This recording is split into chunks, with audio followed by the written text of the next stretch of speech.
Hello, my name is Mark. This is my history.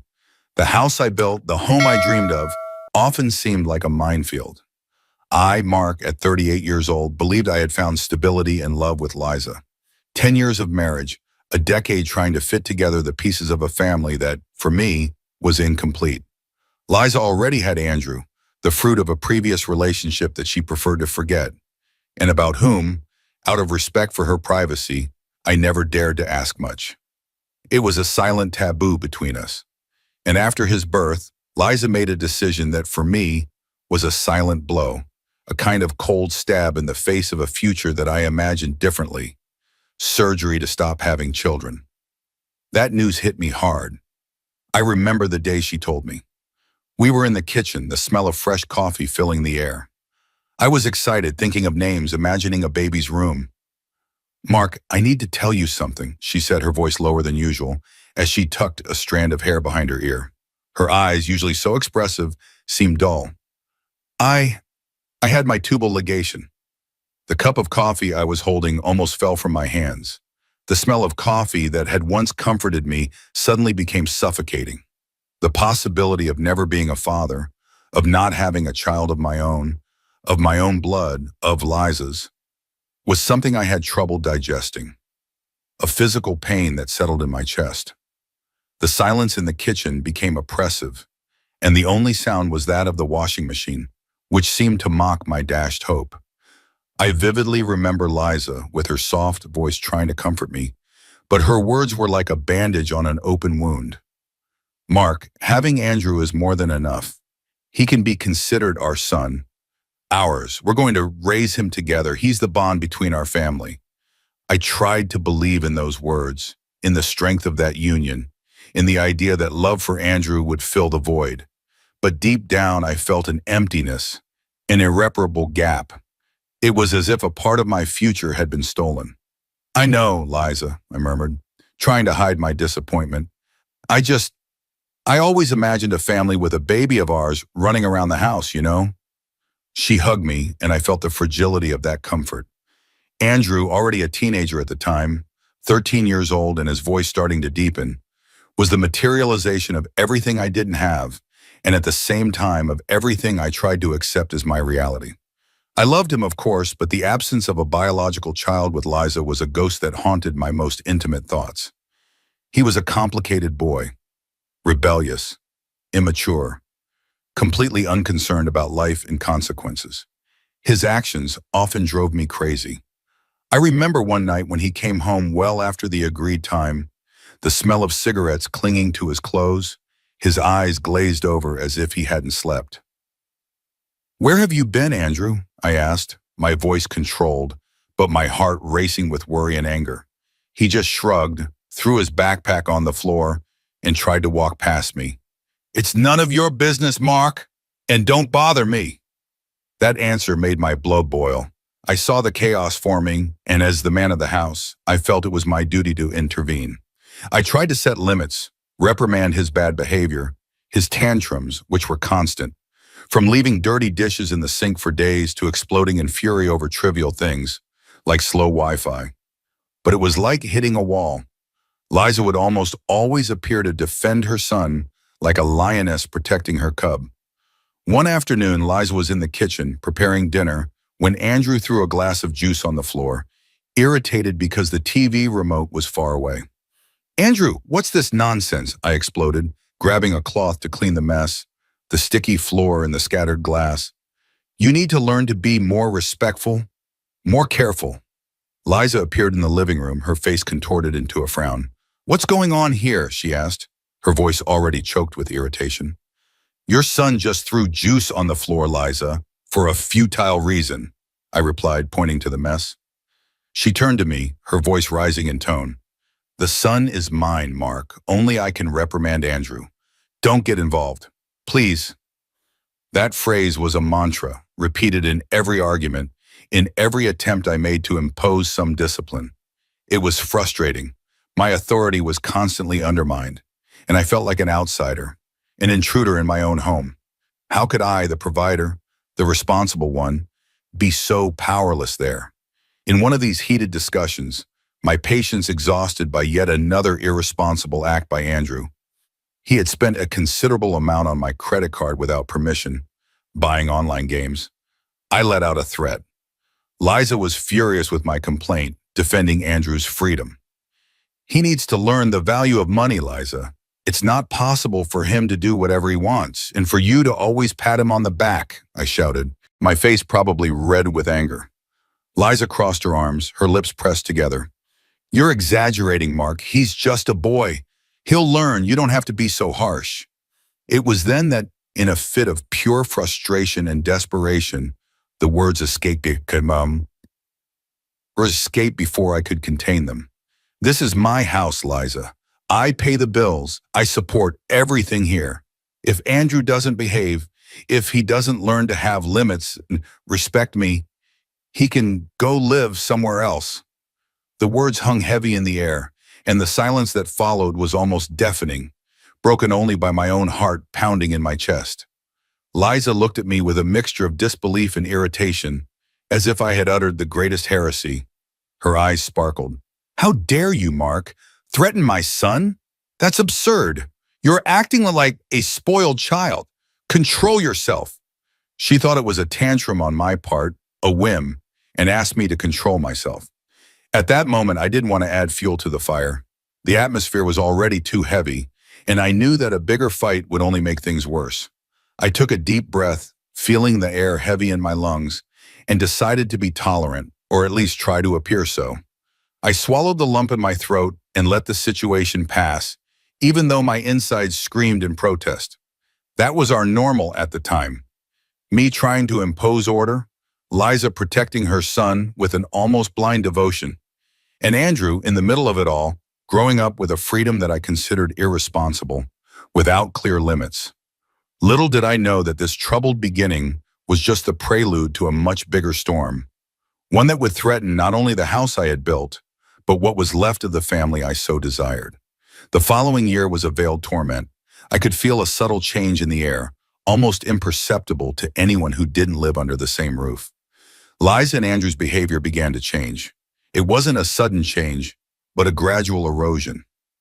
Small gestures like Liza whispering something in Andrew's ear and both of them laughing softly when I entered the room. What are you laughing about? I would ask, feeling a chill run down my spine, an unpleasant intuition. They would always respond with nothing special, Mark, or a mother and son thing, but the furtive glances, the whispered conversations that would cease as soon as I approached, told me otherwise. Their distance from me became an invisible but tangible wall. I tried to start conversations about the day, about the future, but their answers were short, monosyllabic. The crumbs of affection, which were already scarce, disappeared completely. Andrew stopped coming to me for help with his homework or to fix something on his computer. Liza avoided my touch, my hugs. I felt like a ghost in my own home, an unwelcome spectator of a play that I didn't understand, but that was clearly being performed without my participation. Little by little, the doubt turned into a growing anguish, a premonition that something big and painful was about to explode. My days were filled with a constant buzz of apprehension, and my nights with disturbing insomnia, where every noise in the house seemed amplified, putting me on high alert. The bomb, when it came, wasn't a complete surprise, but its detonation left me in pieces, pulverized what was left of my hope. The discovery, in the worst possible way, was through a call that wasn't meant for me. I was in the living room working on my laptop, and Liza, in the next room, was talking on the phone thinking I wasn't listening. Her voice was a whisper, but the words were clear, like sharp blades. Yes, he wants a divorce, I know. I want one too. I can't take it anymore. Yes, we're planning to leave here. Mark won't have a choice. Andrew and I are going with you. Don't worry, love. We're going to build a new life. Together. The love echoed in my head like thunder. She intended to ask for a divorce. The reason? Andrew's real father, the man from the past that I had tried so hard to erase, had reappeared. I remembered the few times Liza had mentioned Andrew's biological father, always with a tone of contempt, as if he were a stain on her past that she never wanted to remember. He was a bum, Mark. He abandoned me when I was pregnant, penniless. I never wanted to know anything about Andrew. Those were her words. And now that same person had changed his life, become a renowned gynecologist, a success. The irony was cruel. And of course, he wanted Liza back, and his son, Andrew, by his side. That man whom I didn't even know, about whom I had only heard the worst stories, was now my tormentor, the pivot of my ruin, the ghost that had resurfaced to destroy everything. I couldn't accept it. 10 years, a decade of my life dedicated to them. I had given up on dreams, on that deep desire to have a child of my own, to build a family on my own terms, all in the name of a love that had proven to be illusory, a carefully constructed facade. How many times had I put aside my own desires, my own needs to prioritize theirs, to ensure Andrew's comfort, to support Liza in her projects? And now, after all my effort, all my patience, all my love, I was being discarded like trash, like a worthless object. Hurt, anger, and pain mixed together in a bitter cocktail that burned me inside. A feeling of injustice that ate away at my insides. I felt as if a piece of me had been ripped out, and worst of all, without any real justification. The fights and arguments became the soundtrack of the house. After that call, there were no more disguises. The truth was exposed, raw and painful. I confronted Liza, and she surprisingly didn't deny it. She simply said, with a coldness that shocked me, "I don't love you anymore, Mark. I want to be happy. I deserve to be happy." The cutting words, the accusations, the tears, it was a vicious cycle of pain and resentment. "How could you do this to me, Liza, after everything we've built, everything I've given you?" I screamed, feeling the veins on my forehead pulsate. "I didn't give you anything, Mark. You always wanted to control me. Andrew never felt comfortable here with you," she retorted, her eyes dry, without a hint of remorse. Andrew, the boy I was trying to educate, the teenager I considered my son, joined the chorus of cruelty. He stopped pretending any kind of affection, stopped looking me in the eyes. He began to humiliate me, to throw in my face the joy of having his real father back, as if I were an imposter. "I'm happy with my real father. He does care about me. He understands me. You never understood me, Mark," he told me with a mocking smile on his face, while Liza, cold and distant, agreed with her son, nodding her head in approval. That completely devastated me. Her coldness, the indifference with which she treated me, was a blow more painful than any scream, any insult. It was as if the woman I loved had disappeared, replaced by a stranger, cruel and calculating. The insistence of the ungrateful ones, as I began to call them in my mind, was inflexible. They wanted me to leave the house, to simply disappear from their lives. There was no dialogue, no repentance. I was an obstacle to be removed, a hindrance in the way of their new life. The divorce happened, inevitable, painful. Each signature, each stamp on the paper, was like a nail being hammered into the coffin of my marriage, of my dreams. Luckily for me, a bit of relief amidst the case, I had never registered Andrew as my son. This freed me from having to pay child support to a teenager who now despised and humiliated me, who saw me as an enemy. And since we were married under a regime of separation of assets, Liza and Andrew took what was theirs: her clothes, the few pieces of furniture she had brought, Andrew's belongings. They left, taking with them what was left of my peace. Me? I was left with what was mine: disappointment and anguish as inseparable companions, the heavy baggage of 10 years of illusion. The house, once full of plans and dreams, was now an echo of broken promises and a constant reminder of a lost decade, a monument to my naivety and my broken heart. The emptiness that followed their departure was more deafening than all the fights. The divorce was a deep, heartbreaking cut, but deep down it was also a cry for freedom, no matter how painful it seemed at the time. The void left by Liza and Andrew's departure was immense, but there was also a newly created space, a rarefied air that I didn't know I needed.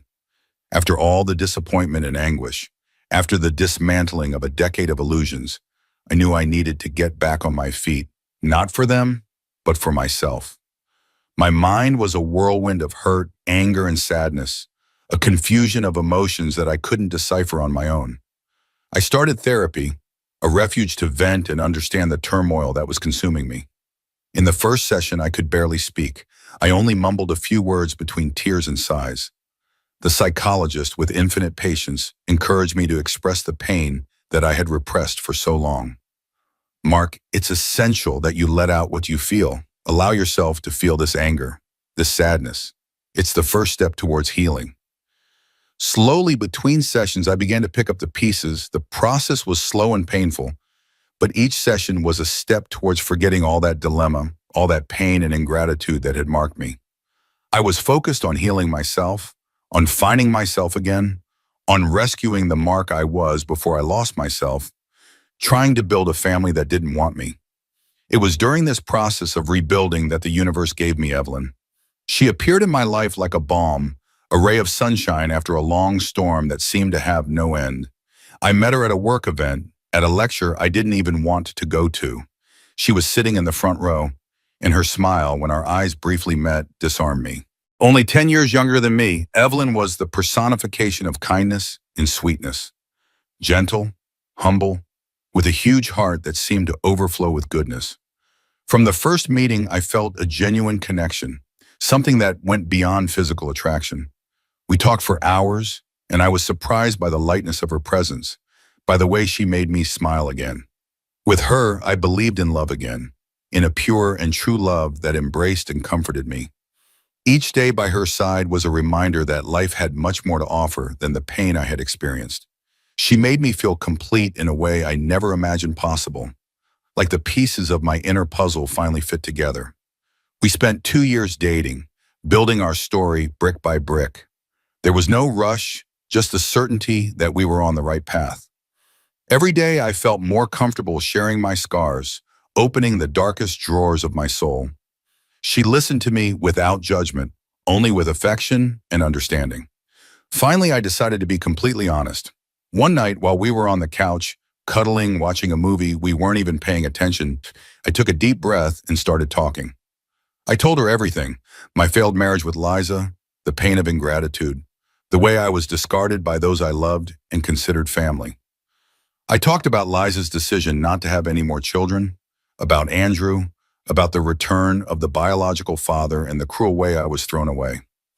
Evelyn listened to every word attentively, with empathy written all over her face. I felt her hand squeeze mine as I relived every moment of that humiliation. When I finished, she didn't say anything for a moment, just hugged me tightly.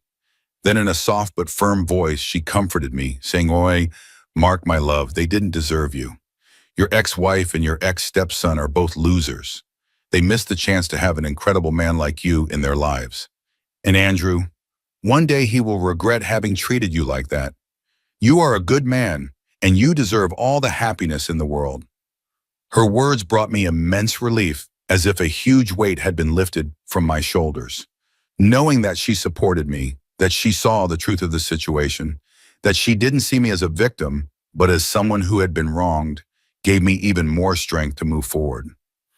It was as if, for the first time in a long time, someone was truly on my side. After 3 months of preparation amidst cakes and parties, we got married. The celebration was simple, intimate, with only our closest friends and family, but it was full of meaning and sincere joy.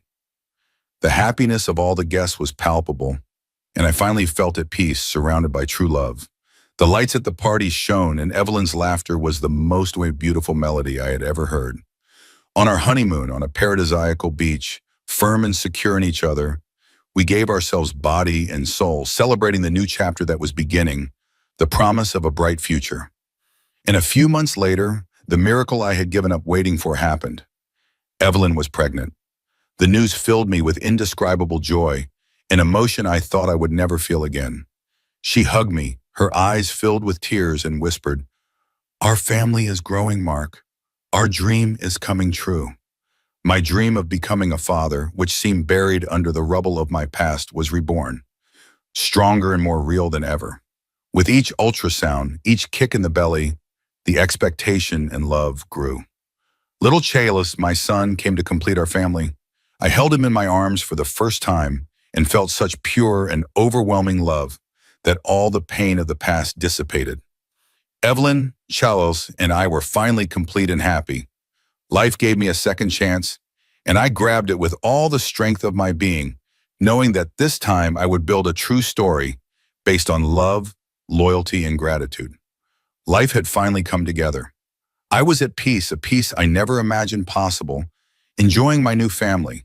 Evelyn, radiant and loving, with her smile that lit up the house, and little Chalice, living proof that true love and complete happiness were indeed possible. He was my joy, the realization of a dream that I had kept under lock and key. On a quiet Saturday day, one of those that we keep in our memories, we were all together in the living room. Evelyn was on the floor playing with Chalice, who was laughing as he tried to crawl and reach one of his colorful toys. I was on the couch watching them, with a book that I could not read because I was so happy. The house, once a stage for discord and sorrow, was now a refuge of laughter and comfort, filled with the sweet sound of innocence and love. Suddenly there was a knock on the door. It wasn't a regular knock, but a hesitant, almost timid sound that broke the melody of our happiness. I thought it was a friend, perhaps a neighbor who had come to invite us to a barbecue. I went to open the door, with a smile on my face, ready to greet whoever it was, but the smile froze on my lips and fell. There, standing at my door under the afternoon sunlight that seemed to mock the scene, were two ghosts from the past. Liza and Andrew, their faces once so full of contempt and pride, now displayed sweet and disappointed expressions, almost unrecognizable. Liza was pale, her eyes red, and Andrew, with his posture hunched over, his gaze on the floor, seemed smaller than I remembered. A wave of irritation washed over me, a familiar poison that I thought I had gotten rid of. My first reaction was to send them away, to kick them out of my life again, to close the door in their faces and forget they had ever shown up. "What do you want here? Don't come to me with any more lies." My voice came out harsher than I had intended. But they asked me to explain what had happened, in almost desperate plea. Liza reached out her hand as if she wanted to touch me. "Please, Mark, just listen to us for a minute. It's important." And driven by a bitter curiosity, a touch of masochism perhaps, I decided to listen to them. I wanted to understand their downfall, to see the truth, the justice. Andrew, the boy I had tried to raise, the teenager who had humiliated and mocked me, began to speak. With a choked voice, he explained that his father, the renowned gynecologist, the man he had idolized, was not what they had imagined. He was, in fact, a crook, a deceiver. He met a lover, Mark, Andrew said, his voice almost a whisper, barely able to look me in the eye. A nurse at the hospital where he worked, and he didn't hesitate to abandon us. He sent us away. He said we were a hindrance in his life, that he didn't want commitment. The truth for them was cruel, a mirror of my own pain, but with a greater intensity for those who believed they had found salvation. Liza, next to him, just nodded, tears streaming silently down her face. "He left us with nothing, Mark. He took everything. We have nowhere to go." They were remorseful, looking for a new chance, wanting to go back to being the family they had before, the family they had destroyed. They promised to make up for all the harm they had done, empty promises that I had heard before. But the old wound, even though it had healed, still reminded me of the pain, of every tear, of every sleepless night. This time I would be firm, determined. There would be no room for my old naivety.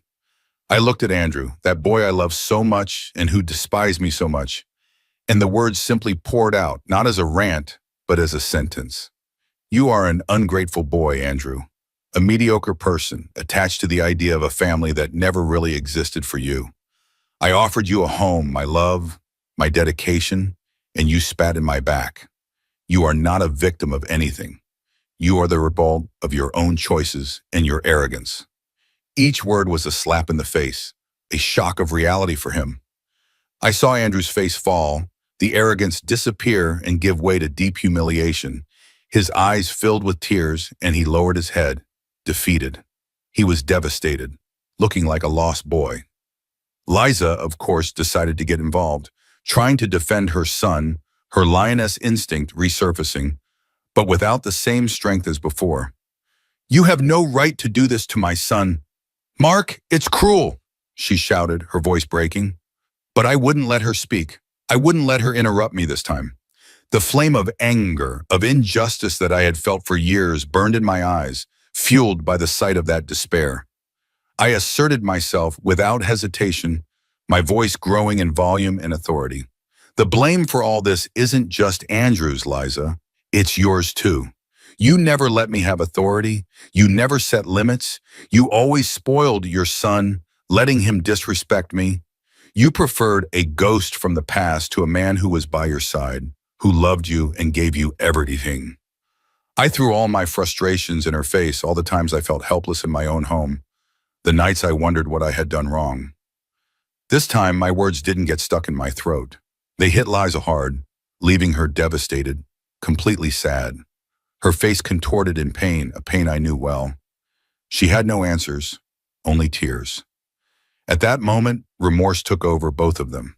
The regret for having gotten back together with her ex-husband, for having left me, was visible on their faces. A late and painful epiphany. Go away, I said, my voice firm, with no room for negotiation, without a shred of compassion.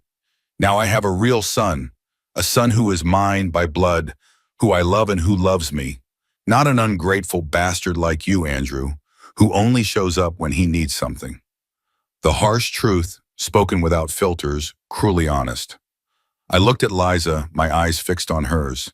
Don't ever show up again, because Evelyn won't like seeing my ex-wife and my ex-stepson disturbing my doorstep. My home is in peace, and I won't allow you to destroy it again. Sad and resigned, without another word, they turned and left, heads down, their shoulders hunched by the weight of their own ruin. The door closed, and a restorative silence filled the room. Peace had finally returned to my home. I went back to the living room where Evelyn, who had heard part of the conversation, was waiting for me with Chalice in her arms. She gave me a tight hug, and I smelled the smell of home, of love, of a true family. I, Mark, was at peace with my new family, with the woman who loved me and the son who was my joy, my future. Liza and Andrew, on the other hand, ended up humiliated, appreciating too late what I had done for them, regretting the wasted time and the choices that had led them to ruin. Justice for me had been served, and for the first time in a long time, I felt that I was in the right place, with the right people, finally complete. The moral of Mark's story is clear. A person's true value lies not in who they try to be for others, but in who they truly are for those who love them unconditionally. Ingratitude and lack of recognition can cost us dearly, causing us to lose what really matters. Life often gives us a second chance to find true happiness, and it takes courage to accept it and move on, leaving behind what hurts us and appreciating those who do us good. A true family is built on love, respect, and mutual support, not necessarily on blood ties.